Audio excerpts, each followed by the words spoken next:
রাজ্য রাজনীতিতেই রাহুল গান্ধীর অভিনব উদ্যোগ। এবার মণিপুর থেকেই ক্রমশ জোরালো হচ্ছে কংগ্রেস নেতা রাহুল গান্ধী, লোকসভার বিরোধী দলনেতা। একেবারে এয়ারপোর্ট থেকে একেবারে সরাসরি মণিপুরের একাধিক জায়গার যে চিত্র সবুজবঙ্গ নিউজ আপনাদের সঙ্গে প্রতিবেদনটি তুলে ধরছি আমরা। এবার যে রাহুল গান্ধীর সঙ্গে অনেকেই যোগাযোগ রাখছে, যারা বিজেপির সমর্থক, অর্থাৎ কাজ কর্ম যুব বেকার এই রাজ্যের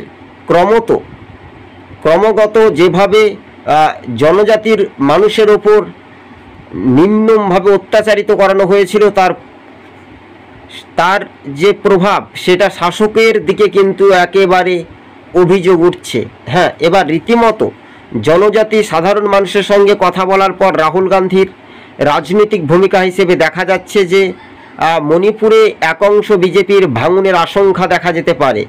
মণিপুরে ভারত জোড়ো যাত্রার পরিস্থিতি আবারও কিন্তু সেইখান থেকেই শুরু করবেন, কেননা একেবারে মণিপুর থেকে একেবারে রীতিমতো উত্তরপ্রদেশ এই প্রথম পর্যন্ত আমরা দেখতে পাচ্ছি যে মণিপুরে কংগ্রেসের সাংসদকে সঙ্গে নিয়ে এবং প্রদেশ কংগ্রেস সভাপতিকে সঙ্গে নিয়ে, এছাড়াও জনজাতি মানুষজন, জনজাতি ভোটার অসংখ্য রাহুল গান্ধীর সঙ্গে হাতে হাত মিলিয়ে ফুলমালা দিয়ে রীতিমতো সংবর্ধনা দেওয়া হয় এবং রাহুল গান্ধী সরাসরি জনজাতি ট্রাইবের অংশের মানুষজনদের বাড়িতে যান এবং রীতিমতো যেভাবে তাদের বিগত দিনে যেভাবে অত্যাচারিত হয়েছিল শাসক দলের বিজেপির কাছে কিছু উগ্রপন্থী বিজেপির যারা মদতে কাজ করেছে, এই বিষয়টা নিয়েও কিন্তু জনজাতি ভোটাররা রাহুল গান্ধীকে একরাশ জানিয়ে রাহুল গান্ধীর কথা মোতাবেক অনুযায়ী তিনি বলেছিলেন যে সাংসদ ভোটে জিতলে সেই এলাকাতেই মণিপুরে যাবেন, স্থানীয় বাসিন্দাদের সঙ্গে কথা বলবেন।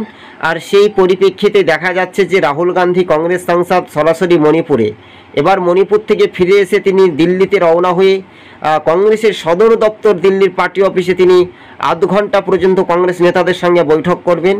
একদিকে যেমন তেলেঙ্গানার যিনি মুখ্যমন্ত্রী রয়েছেন কংগ্রেসের, তার সঙ্গে সরাসরি, অন্যদিকে সরাসরি যে হায়দ্রাবাদের বাবু নাইডুর সেটাও একটা প্রভাব দেখা যেতে পারে। তো বাস্তবে এবার যে সরকার যে একটা টলমলো হতে পারে, সেটাই মণিপুরে যদি বিধানসভা ভোট হয় কিনা আমরা সম্ভবত ধরে নিচ্ছি, সেখানে কিন্তু বিজেপির জোট এবার কিন্তু পরাস্ত হতে পারে, মানে পরাজিত হতে পারে।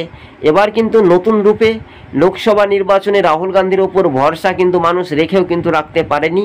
সামান্য পরিমাণে তিনি ভোটে তার দল কিন্তু হেরে যায়। তিনি ভোটে জিতলেও 150 আসনে কংগ্রেস 5 থেকে 6, 400 থেকে 4000, 10,000 ভোট পর্যন্ত কংগ্রেস প্রার্থীরা 150 আসনে হেরে যায়।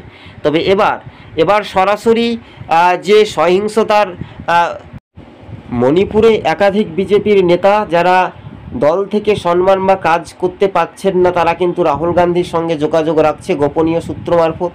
তবে মণিপুরে চিত্রটা বদলাছে দিনের পর দিন, কেননা মণিপুরে যে হিংসা হয়েছিল সেই হিংসা নিয়ে রাহুল গান্ধী লোকসভায় তিনি যেহেতু বিরোধী দলনেতা, সেই মতাবেগ অনুযায়ী কিন্তু তিনি তুলে ধরেছেন।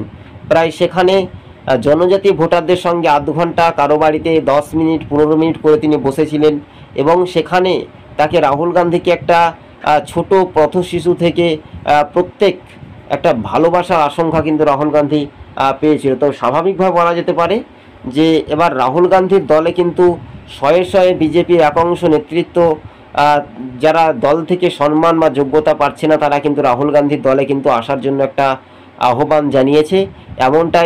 এমনটাই সরাসরি মণিপুরের প্রদেশ কংগ্রেস নেতৃত্ব এবং রাজ্য মুখপাত্ররা কিন্তু জানিয়েছেন। স্বাভাবিকভাবে এবার লোকসভা নির্বাচনের যে অধিবেশনে সেটা কিন্তু পার্লামেন্টে একেবারে ঝড় বইতে শুরু করবেন কংগ্রেস সাংসদ রাহুল গান্ধী। তবে এই মুহূর্তের আপনাদেরকে জানিয়ে রাখি, নরেন্দ্র মোদীর সঙ্গে রাহুল গান্ধীর এবং জোট টক্কর যে লড়াই, সেই লড়াইটা কতটা উজ্জীবিত হতে পারে সেটাই শুধু সময়ের অপেক্ষা বলে মনে করানো হচ্ছে। তবে বাস্তবে দর্শক বন্ধুদেরকে জানাবো, হ্যাঁ, এবার রাজ্য রাজনীতির মধ্য দিয়ে একেবারে জনজাতি ভোটার থেকে বিজেপির একাংশ নেতৃত্বরা রাহুল গান্ধীর সঙ্গে একেবারে সরাসরি কিন্তু ফোনের মাধ্যমে যোগাযোগ রাখছে।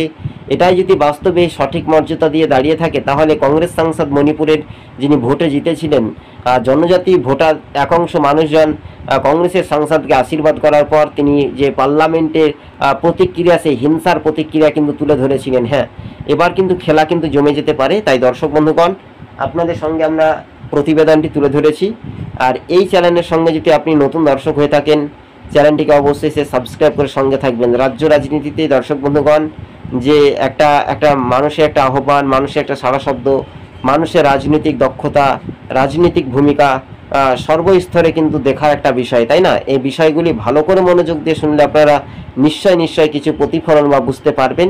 এটারই নাম হচ্ছে গণতন্ত্র। তবে যেভাবে বিজেপির দিকে বারবার করে কিন্তু অভিযোগ উঠছে, সেই অভিযোগের ভিত্তিতে এবার কিন্তু রাহুল গান্ধী সরাসরি কিন্তু তিনি মণিপুরের দিকে রওনা হয়ে মণিপুরের দিকে তিনি সেই পরিস্থিতি সামাল দেওয়ার জন্য তিনি যান এবং স্থানীয় মানুষের সঙ্গে তিনি কথা বলেন। তো স্বাভাবিকভাবে মানুষের রায় বা জনগণের যে একটা আহ্বান, সেখানে কিন্তু জনজাতি প্রচুর পরিমাণে জনজাতি মানুষজন রাহুল গান্ধীর সাথে রাহুল গান্ধীর সঙ্গে রয়েছে বা রাহুল গান্ধীর সমাবেশে যোগ দিয়েছে বলে এমনটাই খবরের ইঙ্গিত আমরা পাচ্ছি দর্শক বন্ধুগণ। তবে বাস্তবে এই রাজনৈতিক চিত্রটা বা রাজনৈতিক সমীকরণটা সেটা এক প্রকার মিলে যাওয়ার সম্ভাবনা বেশি বলে এমনটাই মনে করছেন রাজনৈতিক মহল। তবে হ্যাঁ, এবার রাহুল গান্ধীর সঙ্গে যে যোগাযোগ রাখছে বা রাহুল গান্ধী আগামী দিনে কি সেই রকম লড়াই বা প্রভাব দেখাতে পারবে, এটাই মনে করছেন রাজনৈতিক মহল। তবে রাজনৈতিক মহল থেকে বিশেষজ্ঞদের মতে একটা অংশের মানুষজন একটা দ্রুত গতিবেগ এবং রাজ্য রাজনীতিতে সেই মতাবেগ অনুযায়ী বা অনুসরণে সেটা কিন্তু একটা ফ্যাক্টর হওয়ার সম্ভাবনা বেশি বলে এমনটাই মনে করছেন রাজনৈতিক মহল। তবে হ্যাঁ, দিকে দিকে কিন্তু কংগ্রেস দল রাহুল গান্ধী নেতৃত্বে কিন্তু মণিপুরে একটা ক্রমশ শক্তি বৃদ্ধি পাচ্ছে। মণিপুরে যেহেতু কংগ্রেস সাংসদ ভোটে জেতার পর থেকে রাহুল গান্ধী বলেছিল ওই এলাকার ক্ষতিগ্রস্ত মানুষের পাশে দাঁড়াবেন, কিন্তু সংসদে তিনি পার্লামেন্টে একেবারে বারবার করে প্রশ্ন তুলছেন, একেবারে মুখোমুখি মোদি ভার্সেস রাহুল গান্ধী, একেবারে লড়াই কিন্তু জোর টক্কর হচ্ছে। কিন্তু বাস্তবে এটাই যদি তাই হয়, তাহলে এই সমীকরণটা একেবারে মিলে যাওয়ার সম্ভাবনা বেশি বলে এমনটাই মনে করছেন রাজনৈতিক মহল। তাই বাস্তবে এবার যে রাজনৈতিক সমীকরণ, সেটাই কিন্তু এক প্রকার এগিয়ে থাকার যে বার্তা, সেটাই কিন্তু দেখা যাচ্ছে। তবে হ্যাঁ দর্শক বন্ধুগণ, আমাদের ইউটিউব চ্যানেলের সঙ্গে যদি আপনি নতুন দর্শক হয়ে থাকেন, চ্যানেলটিকে অবশ্যই সাবস্ক্রাইব করে সঙ্গে থাকবেন। একাধিক রাজনৈতিক মহল থেকে রাজনৈতিক বিশেষজ্ঞরা মনে করছেন যে রাহুল গান্ধী যে ভারত যাত্রার কর্মসূচি আবারও মণিপুর থেকে তিনি শুরু করবেন, সেখানে জনজাতি ভোটাররা শয়ে শয়ে সামিল হচ্ছেন রাহুল গান্ধীর জমায়েতে। কিন্তু রাহুল গান্ধী হঠাৎ তিনি যান সেখানে, প্রদেশ কংগ্রেস সভাপতিকে জানিয়েই যান, একেবারে সরাসরি এয়ারপোর্ট থেকে একেবারে বিমানবন্দর পর্যন্ত রাহুল গান্ধীকে দেখার জন্য আগ্রহ ছিল জনতার রায় কিন্তু স্পষ্ট হচ্ছে। কিন্তু মণিপুরের ক্ষতিগ্রস্ত মহিলাদের পাশে দাঁড়িয়ে রাহুল গান্ধীর অঙ্গীকার ভূমিকা।